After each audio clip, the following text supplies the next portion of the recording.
The silence in the main hall was absolute. The air itself felt thick and heavy, pressing down on everything. Alexander kept his head bowed, kneeling on the cold marble floor. From the high-backed chair, he could feel the crown prince's gaze, a weighty, evaluating thing. But today, there was a new element woven into that stare, a strange, simmering heat. It felt like a slow, deliberate brush tracing over the lines of his body, leaving an unfamiliar and restless tension in its wake. He pressed his forehead to the floor in a formal bow. The failure rests with me. I did not detect Mr. Coulson's unusual movements. I await your judgment, Your Highness. Mr.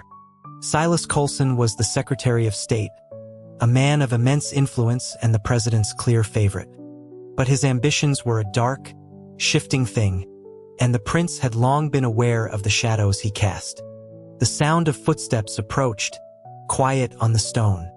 A scent of clean, frosty cologne reached him just before cool fingers touched his cheek.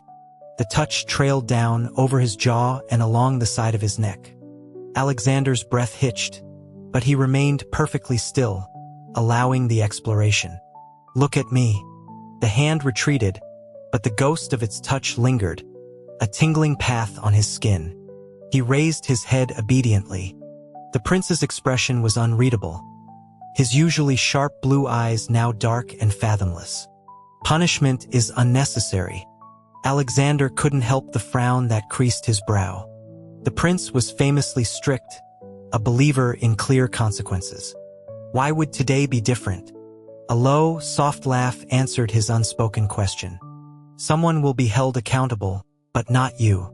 I distinctly recall assigning this surveillance detail to Agent 6. Why were you the one at the gentleman's club downtown? The mission had been simple. Observe the comings and goings at a high-end private club in the Georgetown district. Coulson had been a frequent visitor lately, suggesting new schemes. The prince had dispatched Agent 6. But 6 had complained the task was dull and begged Alexander to take his place. The prince had never questioned such swaps before. Now, however, sorry, 6, Alexander thought. After hearing his explanation, the prince let out a short, cold sound. I was unaware he had grown so lax in his duties. I give him an assignment, and he feels free to delegate it to you? Alexander scrambled for words to defend his fellow agent, but his mind, never quick with clever phrases, came up empty. As he struggled, a clear, melodic voice spoke close to his ear. You are my asset. You answer to me alone. Do not forget it again.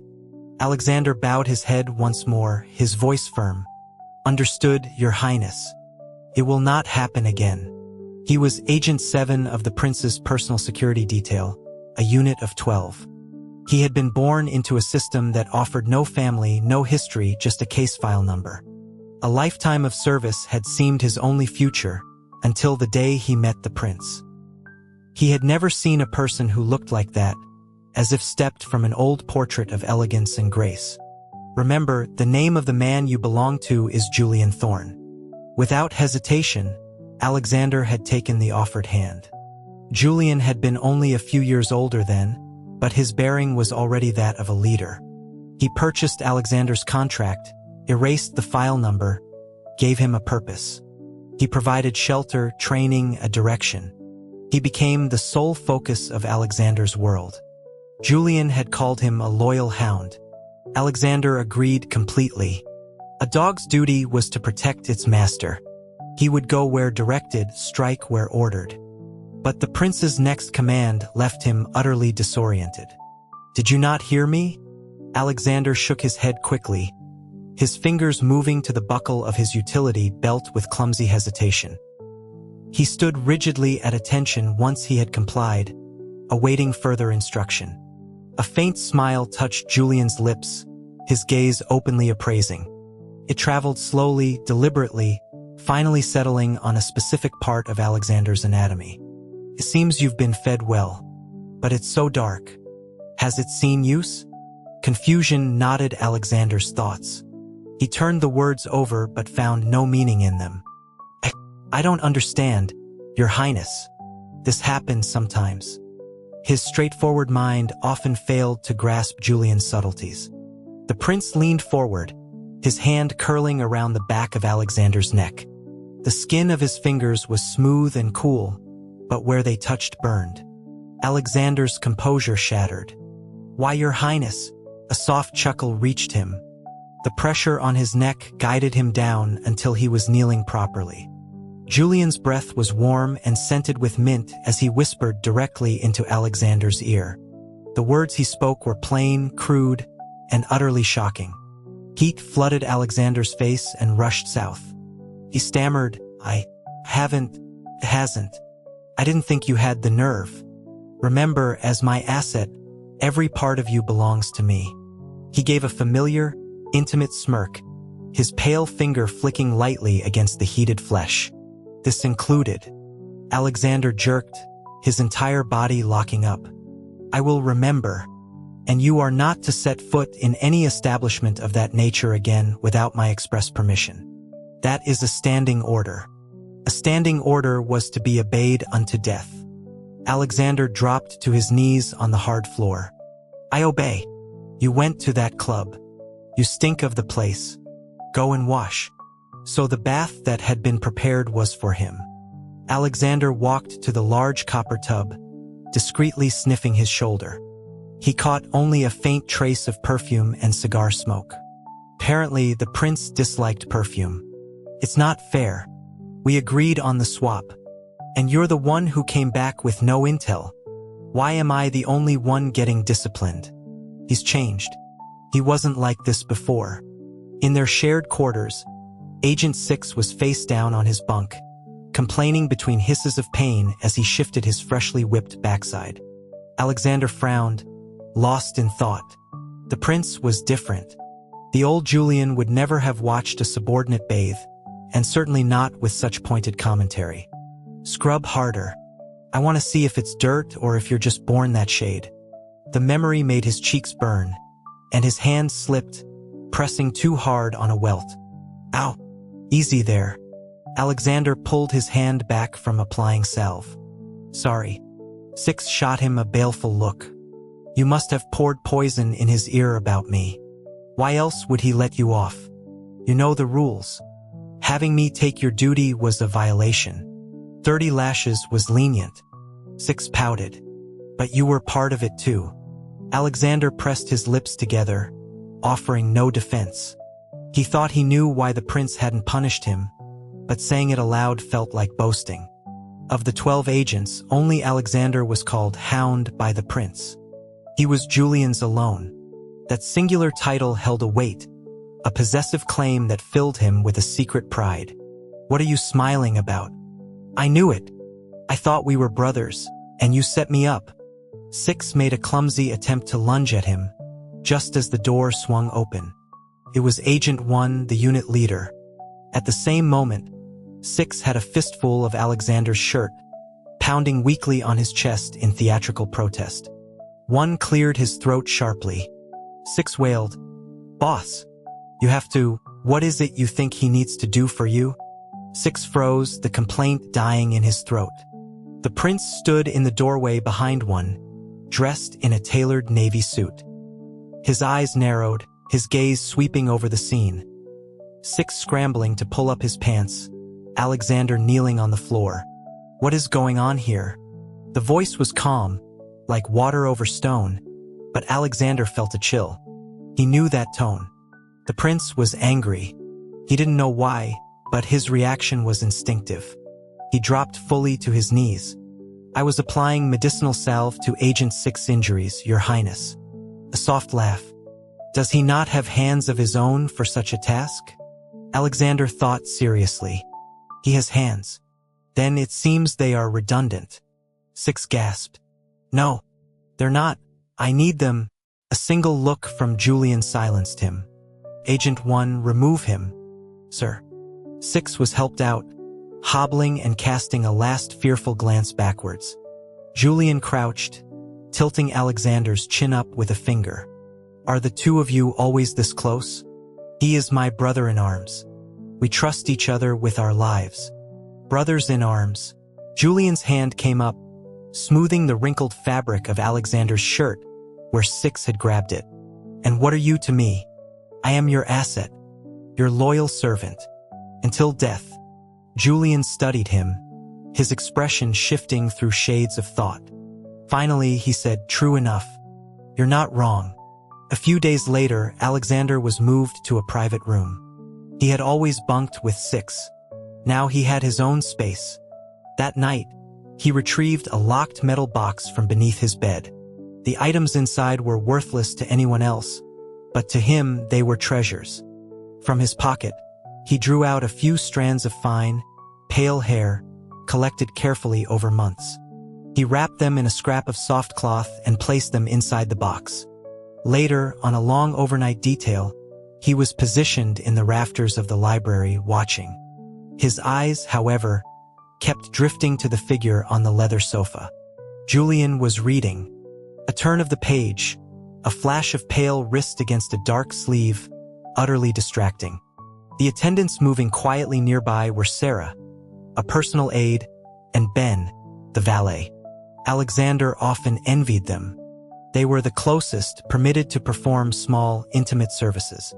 Such duties required a quick wit and social grace. He lacked those. His value was in brute protection, in perfect obedience. Being a good hound. Julian set his book aside and dismissed the staff.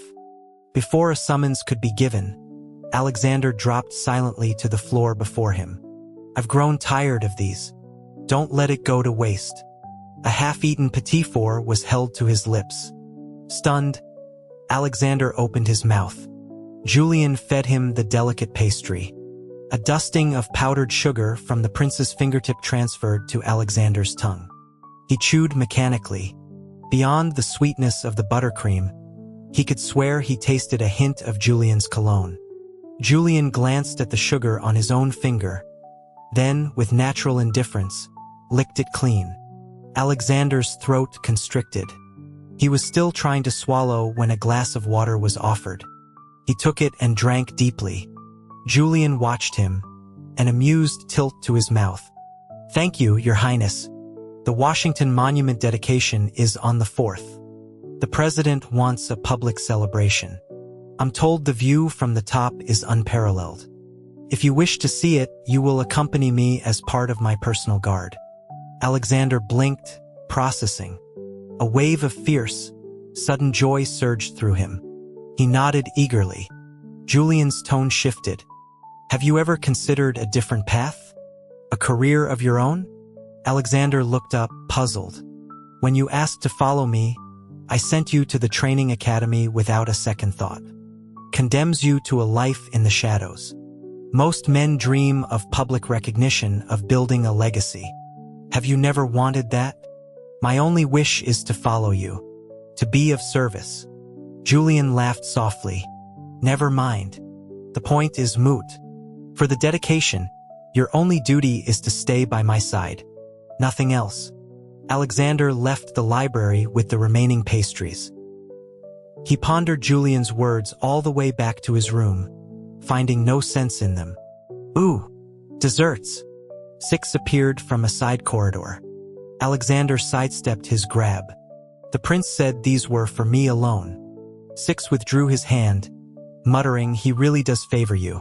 Back in his room, Alexander ate the petit fours alone. They were sweet, perfectly made. Yet they lacked a certain flavor, the one that had been on the first piece. The night of the dedication was a spectacle of lights and crowds. Alexander, in the uniform of the prince's guard, followed him up to the high observation deck. A string quartet played while well-dressed guests mingled. Alexander's eyes tracked the circulating waitstaff. Their movements were too precise, their awareness too sharp. They didn't move like servers. Before he could analyze further, a glass was set down with a sharp click. "My glass is empty. Are you so distracted by the help?" The prince's voice was cold, all earlier warmth gone. Alexander flinched. "My apologies, Your Highness." He hurried to pour more champagne. He had this one chance to serve directly, and he was wasting it. For the rest of the evening, his focus never left Julian. He anticipated every need, More drink, a past canopy, adjusting a chair. He lost himself in the simple rhythm of service. The attack happened with terrifying speed. The waitstaff produced small, concealable firearms. Their target was clear: the prince and the president. Chaos erupted. Alexander had his sidearm drawn, placing his body squarely between Julian and the threat. From the night sky above, crossbow bolts hissed down. A figure in black gear was suspended from a sophisticated drone, reloading. Secret Service agents were bundling the president toward the interior elevators. "Your Highness, we should move inside." Julian's face was set. "That may not be safer." Alexander didn't question it. He trusted Julian's judgment implicitly. He tightened his grip on his weapon, a solid barrier against any threat. Suddenly, Julian yanked him hard to the floor, covering him. Dark hair brushed Alexander's face. The familiar cologne filled his senses. Then the world exploded. He reacted on pure instinct, rolling to shield Julian with his own body. "Are you hurt?" "I'm fine." He had explosives. The observation deck's lounge area was now a smoking ruin. The president, moments from entering, had been thrown back by the blast wave. Agents had shielded him. He was unharmed but shaken. The disguised attackers were being subdued, but the drone operator kept dropping small explosive charges. Snipers on adjacent buildings couldn't get a clear shot. The whole structure groaned. Alexander pulled a weighted grappling hook from his belt. He judged the wind, the drone's erratic movement, and let it fly. The line wrapped around a rotor, and the machine spiraled down. Later, kneeling on the carpet of a secure holding room, Alexander felt a deep unease. The prince's expression when he'd brought down the drone had been unreadable, and not in a good way. The president regarded him from across the room. "Your name?" "Sir, this is Alexander Cade. He serves in my protective detail." Alexander stared. He hadn't heard that name in years, not since the academy. Julian remembered. The president's eyes narrowed. Snipers missed. He brought it down with a thrown hook. He also intercepted a poison dart aimed at me. He paused. "My Secret Service is the best in the world. Yet a junior guard from the prince's detail outperforms them tonight. Your Highness keeps interesting company." The words sounded like praise, but Alexander felt a cold trickle of dread. He had caused a problem. After the drone fell, the operator had been captured. Alexander had noticed the odd bulge in the man's cheek. As everyone relaxed, the man spat. A needle-thin projectile shot toward the president. Without thinking, Alexander's blade flashed, deflecting it. He'd looked back to see a flicker of something. Annoyance crossed Julian's face. Now, the Secretary of State, Silas Coulson, stepped forward. "Mr. President, such skill is a rare asset. It seems a waste for it to remain in a purely defensive, anonymous role." "What are you suggesting, Silas?" "He performed a public service tonight. A promotion would show the people that merit is rewarded. It would reflect well on your administration." "True enough. But to what position?" Coulson's smile was smooth. "The deputy director of the Secret Service position is currently vacant." Alexander's mind went blank. He heard the murmurs, the discussion, but the words meant nothing. He didn't want a promotion. He didn't want to leave Julian's side. His eyes pleaded silently with the prince, who merely looked down. His expression shuddered. "Well, do you accept?" The president's voice held a note of impatience. Coulson spoke louder. "Alexander, the president is waiting." The sound of his old name jarred him back. He looked at the official document being extended. "I don't." Julian's voice cut through, cool and final. He is understandably overwhelmed. To go from a guard to deputy director is a significant leap. He finally met Alexander's eyes, his gaze flat. "Why are you looking at me? Show your gratitude." "Thank you, Mr. President." He was given an apartment and told to relocate immediately. On the ride back to the compound to collect his things, he shared the limousine with Julian. The silence was a physical ache. Julian didn't want him anymore. He was being cast out. A sharp pinch on his cheek broke his misery. "Were you listening to me?" He swallowed hard. "No, Your Highness. I await your judgment." Julian sighed, his hands coming up to frame Alexander's face. "This was my miscalculation. I only wanted you to see the view from the top." They were close. Alexander could smell the faint, clean scent of Julian's skin. Then, a sudden, sharp pain between his legs made him gasp. "Already distracted by your new title?" I'm sorry. Seeing him wince, Julian relaxed his grip. "I didn't anticipate Coulson's attempt to recruit you, but we can use this. He will contact you soon. You will do exactly as I say." After listening to the detailed instructions, a question formed in Alexander's mind. Were the attackers yours? Why would you think that? You seemed to know about the dart, and you didn't want the president saved. A flicker of approval showed in Julian's eyes. "Correct. I knew about the dart, and I had no desire for anyone to stop it. But the attackers were not mine. The president may be a fool, but patricide is not on my agenda. I merely knew the toxin was slow-acting. I intended to use the ensuing panic. With the president incapacitated, I could move against Coulson without interference. I didn't account for your reflexes. Understanding dawned. I interfered. I ruined your plan." Julian leaned in, his breath warm against Alexander's ear. "There's something far more pressing for you to worry about now. Don't follow. The president is paranoid. You came from my detail. We cannot be seen together. It's for your safety as much as mine. I know advanced infiltration. I could come to you at night." Julian laughed.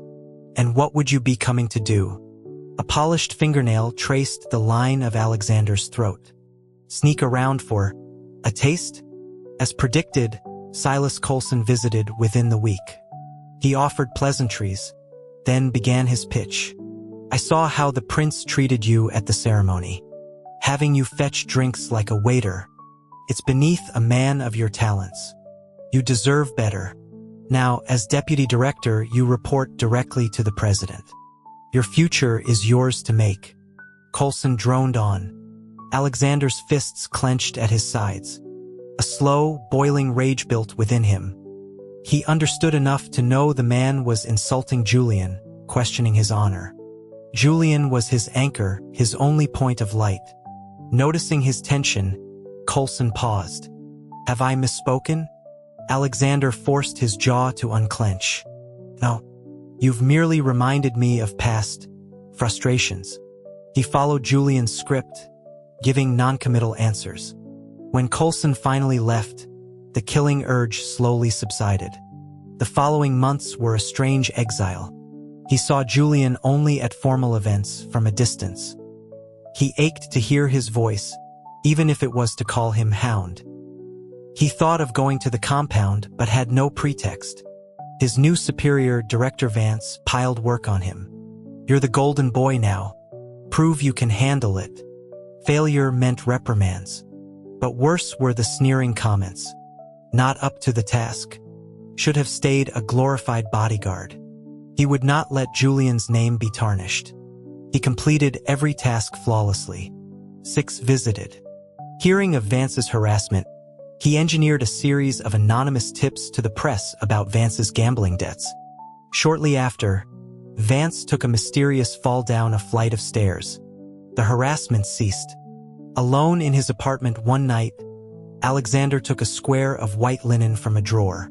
He held it to his face. The scent was almost gone, just a ghost of frost and sandalwood. He washed it carefully the next morning, but the water stripped the last traces of fragrance. The fibers had grown loose from his handling. He folded it with great care and returned it to its box. He finally went to the compound. "Mr. Cade, His Highness is away with Ben today." It was Sarah, the personal aide. She didn't recognize him, but he knew her.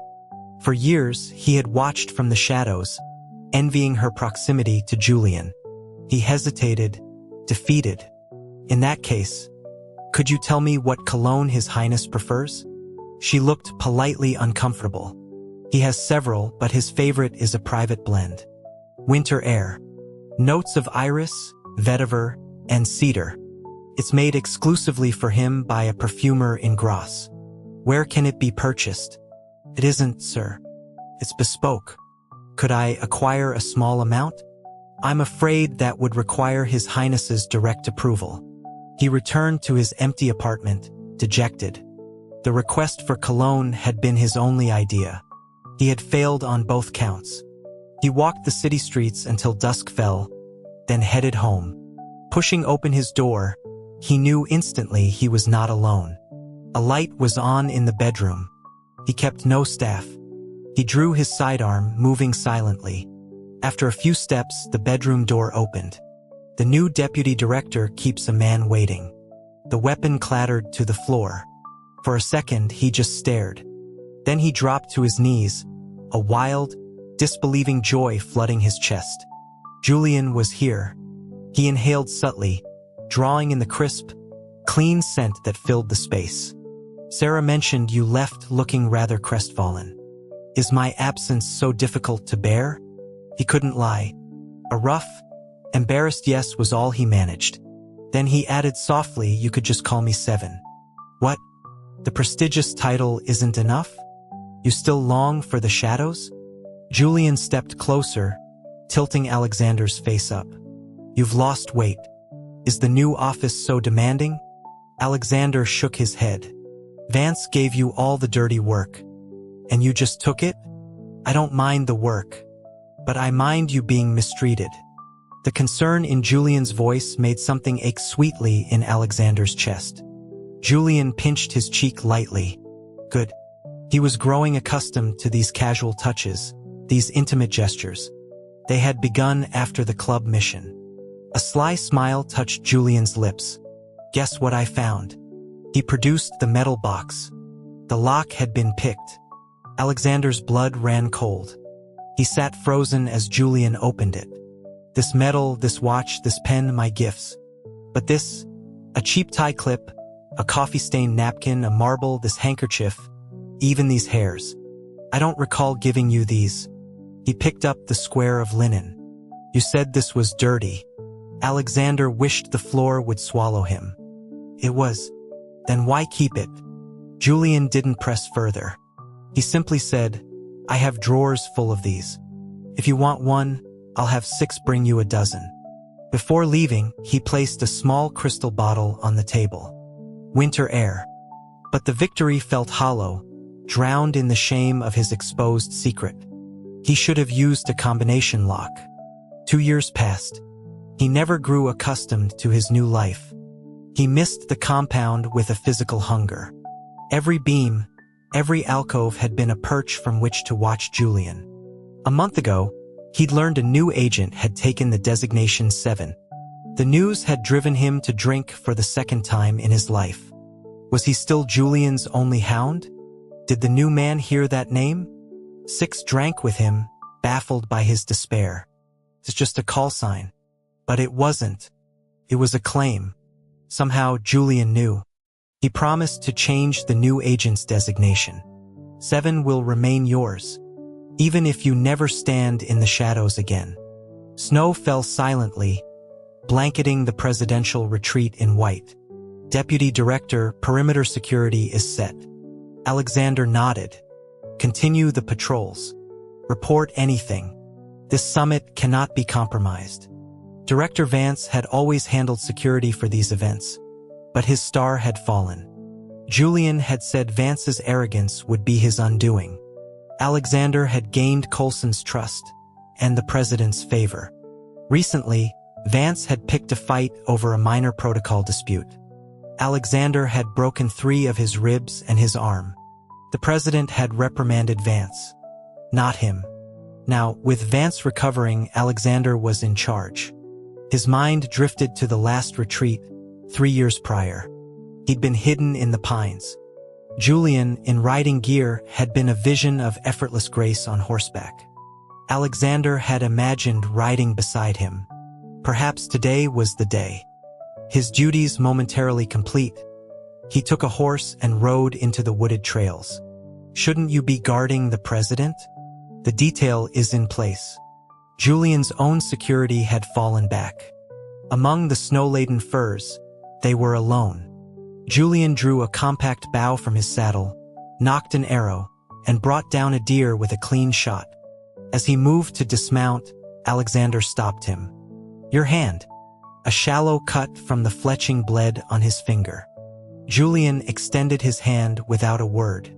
Alexander took it into his mouth without thought. Julian had once claimed saliva had disinfectant properties.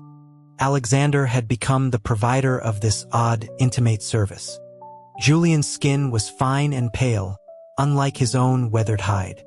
It seemed to mark and bruise with the slightest pressure. He withdrew the finger slowly. The faint, clean taste lingered. As he prepared to mount his own horse, Julian's next action stunned him. The riding belt was undone. The flash of pale skin against the dark wool trousers made his mind stutter. Your Highness? The saddle chafed. Since you've treated my hand, you may as well attend to this. Against the stark white snow, the reddened abrasion stood out like a brand. Well, do you refuse? He swallowed. I do not refuse. Alexander, stay awake. The voice in the darkness was sharp with fear. He groaned, forcing his eyes open.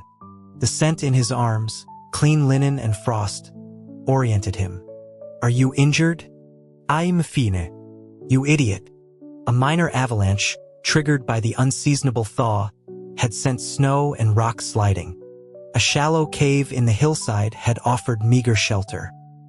He'd shoved Julian inside and covered him with his own body. Now, a slab of stone pinned his legs, trapping them both in the cramped space. You're not hurt. That's what matters. A deep, throbbing pain radiated from his back. Cold seeped into his bones, dragging at his consciousness. I failed. The security sweep. A hand touched his face, then his shoulder, trembling slightly.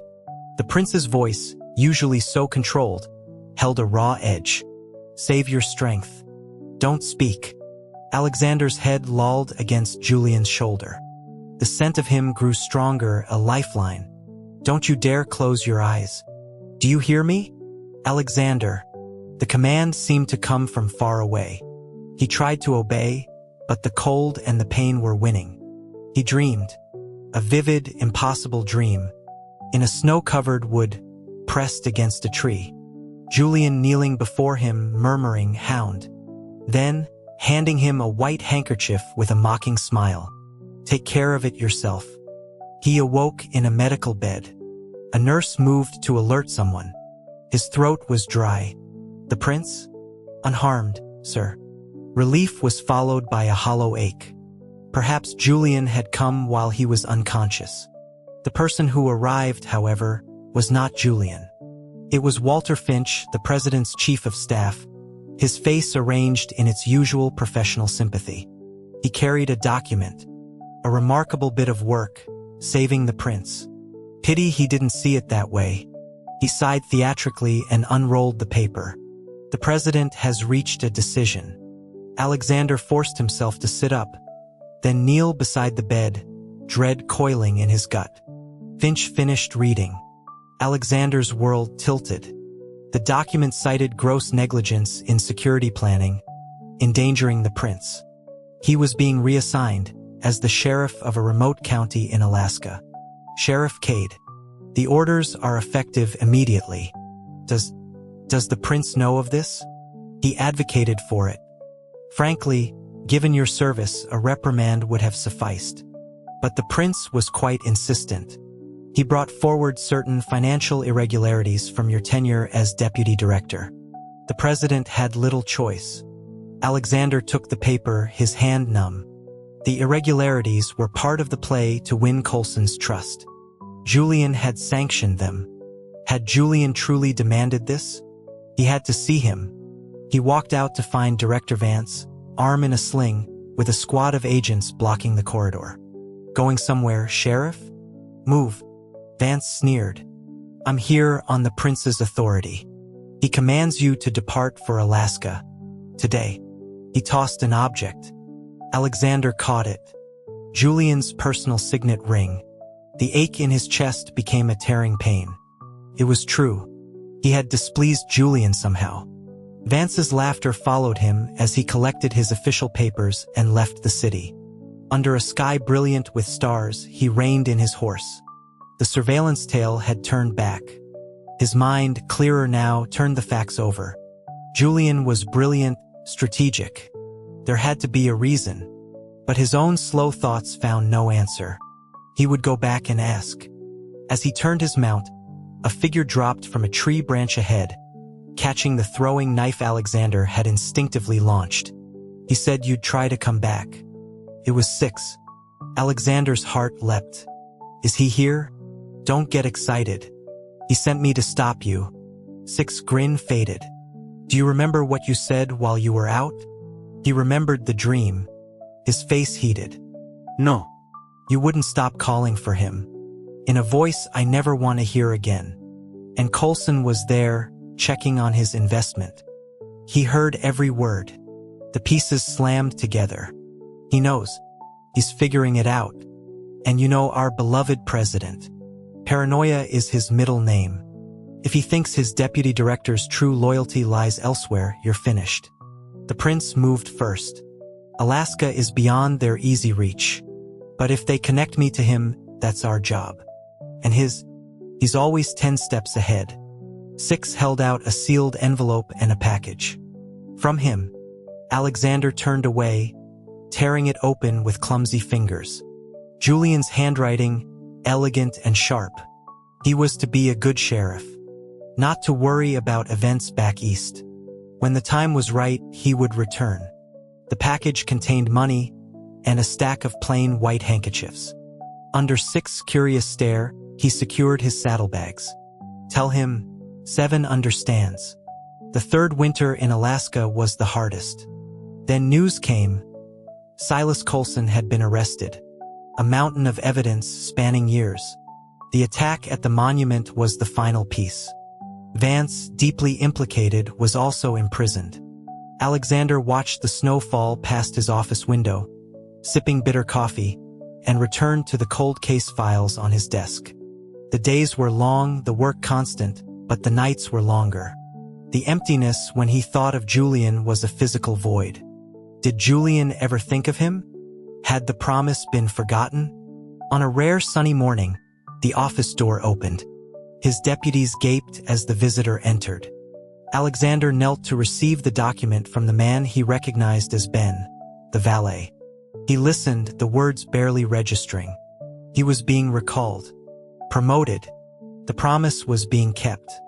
That night there was a celebration. He drank, but his mind was already miles away. He rode hard for days, leaving the official party behind.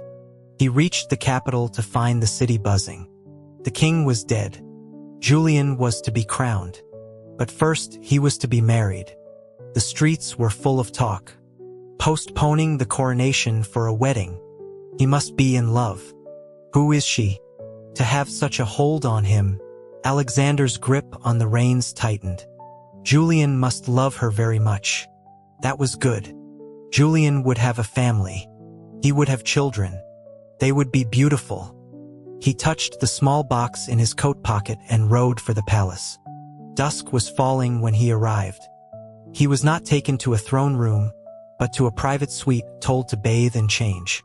He was filthy from the road. But he didn't understand why they gave him a formal, dark suit to wear, or why it fit so perfectly. His confusion didn't matter. Julian was near. The bedroom was lit by candlelight. Julian sat on the edge of the large bed. He wore a simple, elegant black suit. 3 years had changed nothing. He was still the most arresting sight Alexander had ever seen. He had so much to say. No words came. "Come here." He moved forward, going to his knees. A polished shoe lifted his chin. He swallowed hard. "Do you still wish to serve me?" "More than anything." Julian leaned down, patting his cheek. "You're just a stray I picked up. What makes you think you're worthy?" Alexander's heart sank. Then, a lazy smile. "But I'll allow it. Joy, fierce and overwhelming, surged through him. He could stay. He could serve. He offered the small box. Inside was a jade hair comb, carved by his own hands during the long Alaskan nights. He'd learned the craft from an old Tlingit artisan. Julian's hair was like silk. He'd touched it, saved strands of it. The comb had been his secret project, with no occasion to give it. Now there was an occasion.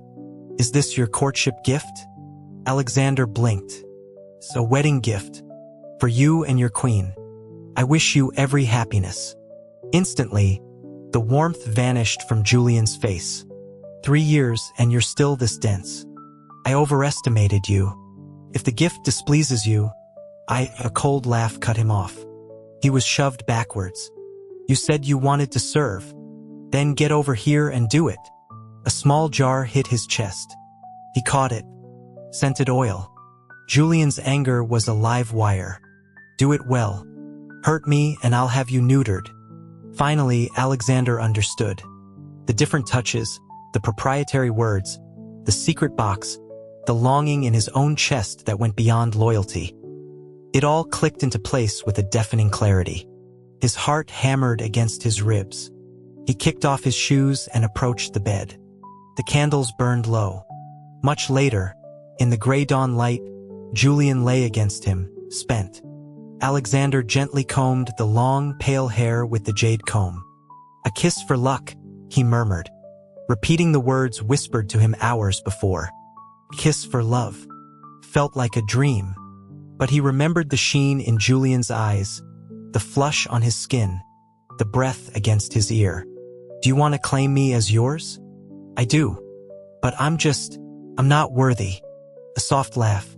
A hoarse, tender whisper. Then I suppose I've chosen a stray. And I keep what's mine. These days, a new dessert was popular in the capital's bakeries. A licorice twist. Connoisseurs were initially surprised. Unlike the usual thin twists, this one was thick, the width of 2 fingers, and a deep, glossy black. The filling was not anise, but a rich, sweetened cream. The bakers swore theirs was the authentic recipe, the one favored by a certain discerning palate in the palace. In the council chamber, Alexander stood with other officials, planning for a state visit. The king lounged in his chair, his gaze periodically drifting to Alexander, who struggled to focus. General Cade, the motorcade route through the financial district presents a challenge. General? Alexander started. The Secretary of State was staring at him. The room was quiet. A low chuckle came from the head of the table. The general has been managing security details day and night. We'll adjourn. Julian's eyes met his, a knowing glint in their depths. I find I have a sudden craving for something sweet. The other men quickly gathered their papers, offering understanding smiles. They all knew the king's fondness for those particular licorice twists. When they were gone, Alexander remained. He knew now that licorice twist was not always a dessert. He met that languid, expectant gaze. I'll fetch some for you immediately,